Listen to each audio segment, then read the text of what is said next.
Hey, what's up everyone? It's Onward here. Today I'm going to walk you guys through my setup for winter cycling and give you guys some tips and tricks of stuff to know while you guys are setting up your gear with it getting colder, so you guys can stay outside and keep cycling. But if that's not your guys' thing, check out the video on my Zwift setup and the Wahoo Kicker Core and my thoughts and experience on that.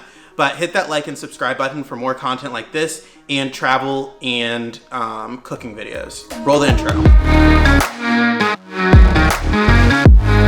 So I'm gonna break this video up into 3 parts. The first part's gonna be about upper body, lower body, and then I'm gonna talk about just safety and trips. And for upper body stuff, the first step is to actually think about, okay, it's early fall, it's hot during, the afternoons, but when I start cycling, it's a little bit colder. So there's warmers, like this is an arm warmer. These are something that like while you're riding, you can actually take off super quickly.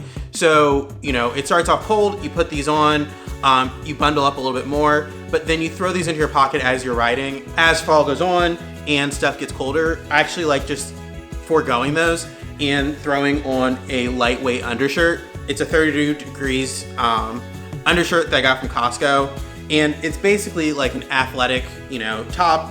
Under Armour makes these, Nike, but there's a lot of options for kind of like breathable underneath fabric that you can actually put underneath your jersey.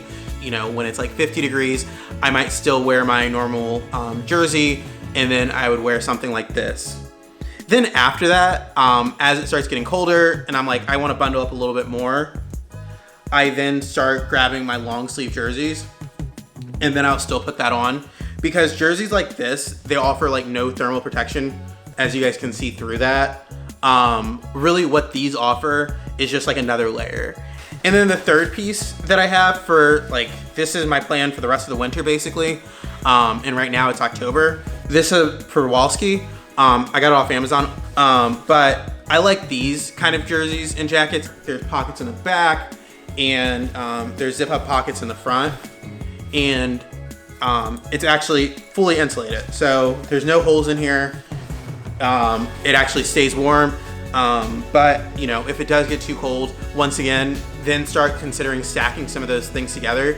So you can actually go with like a thermal jersey like that, and then throw back on that 32 degree thermal shirt, and then that will keep you guys a little bit warmer. Just like my bottoms, I'll actually start off with my 32 degree heat leg warmers, and I'll just wear those with my summer bib.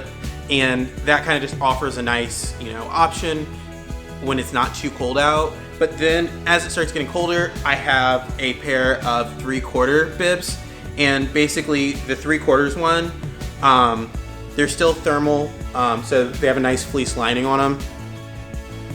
And from there, basically they just go to my calf about. I'm also short. So, take that into consideration while you're buying them. But what I do like about those is it still offers a little bit more breathability than full leg thermals. And then from there, when it gets colder, I have a pair of full leg thermal bibs. They're a little bit thicker than my 3/4, so that'll be nice as it does get colder.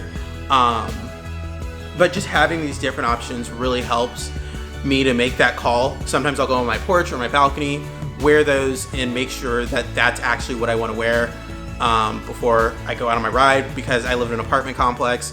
It's not always as easy as putting something on and then going downstairs and being like, it's too cold, I'm gonna go back upstairs and get changed. The only other thing to think about is kind of your extremities. So your hands, I like wearing really thin gloves just so it's really easy to operate my bike. I'm not worried about hitting the wrong shift lever.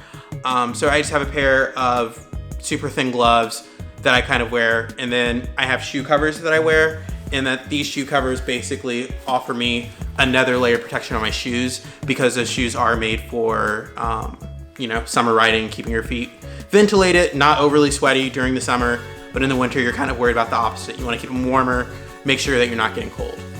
We're gonna do a quick interview with my dad. He kind of wears different stuff than what I do, just because he has some other stuff that he's had for a while longer.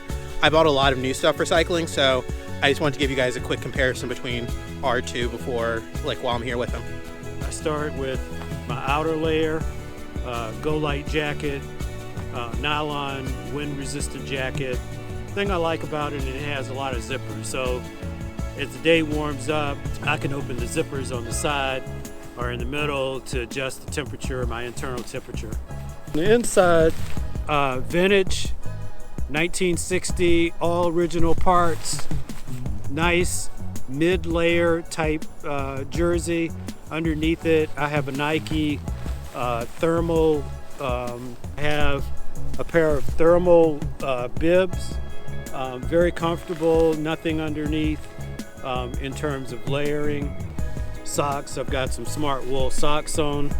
I wear them over the bib just so that the air doesn't get in there, and that has been working fine as opposed to wearing a cover over the shoe. Baklava underneath it. It can fit over my mouth if it's really cold, but I like it because it's very secure. Again, wind resistant and so forth. So that's the gear I have on today. One of the key differences that you'll notice between him and me is I forgot my sunglasses, and when it's cold and windy, that absolutely sucks. So he was smart and he wore his. I didn't, so I have a bunch of wind in my eyes and that sucks. Some of the other things to think about other than what you're wearing in the winter is you're gonna be dealing with a little bit more salt on the roads, you're gonna be dealing with a little bit more ice, and you're gonna be dealing with, drivers. In wet conditions, you kind of have that same consideration, but you wanna make sure that you're really visible while you're riding. That's why I like the red jersey that I have, and I also have like a yellow helmet.